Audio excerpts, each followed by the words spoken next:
Paz do Senhor Jesus, meus irmãos, um bom começo de tarde para todos.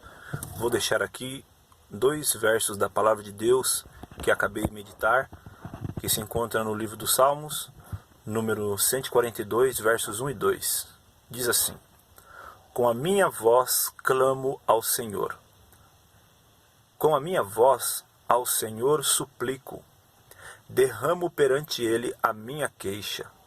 Diante dEle exponho a minha tribulação. Esse salmo aqui, como os irmãos, alguns têm conhecimento, é um salmo que retrata a situação do rei Davi, do Davizinho de Deus, durante a situação dele na caverna de Adulão, quando este fugia dos seus inimigos. Assim que a sua família ficou sabendo do seu paradeiro, se juntou a ele, e juntamente com ele outros homens de guerra. E o fato é que no momento de angústia, de tristeza e de desespero, ele compõe esse salmo maravilhoso, e ele começa no primeiro verso dizendo: com a minha voz clamo ao Senhor. Davi, embora tenha passado um processo muito difícil, muito perturbador, ele achou voz para clamar ao Senhor.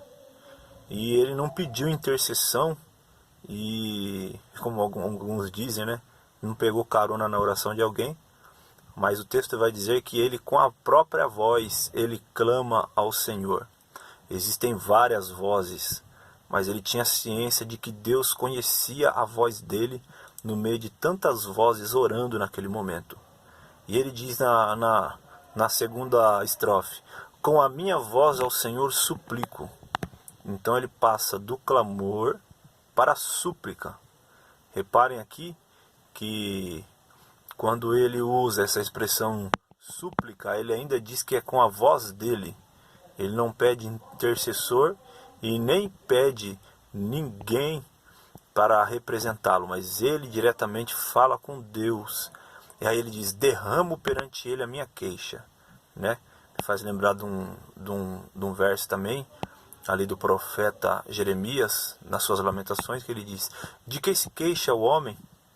Queixe-se cada um dos seus próprios pecados. Então as queixas, né? Os pleitos que o homem tem para apresentar diante de Deus, com certeza Davi já chegou com consciência de que ele tinha uma parcela de culpa em alguma situação, que ele não era perfeito, mas ele procurou se rasgar, se expor, usar linguagem verbal, expressar, dar nome à sua situação diante de Deus, diante daquele que vive e reina para sempre. Ele derrama. A expressão derramar é lançar, né? É a mesma expressão que é usada no batismo do Espírito Santo, né? Quando o profeta Joel diz que o Espírito Santo será derramado, né? Derrama, é a atração daquilo que está em cima, ligando-se com aquilo que está embaixo, né? É a força gravitacional, é uma lei irresistível. Chegaria um momento em que o Espírito Santo será derramado, ele será derramado sobre toda a carne, né? E aí ele diz aqui: diante dele exponho a minha tribulação. Meu irmão, minha irmã, meu colega ouvinte, você que está me ouvindo agora, saiba que se você tem alguma dificuldade, alguma situação a clamar, a pedir socorro, a súplica, se você tem alguma queixa, está passando por alguma tribulação, fale com Jesus, fale com Deus, porque Ele ouvirá a sua oração e responderá. A resposta pode ser positiva, pode ser negativa, ou pode ser um silêncio pacificador de Deus. Saiba que Deus está no controle da situação, e assim como Ele deu vitória para Davi, Ele também vai dar vitória para você. Deus abençoe.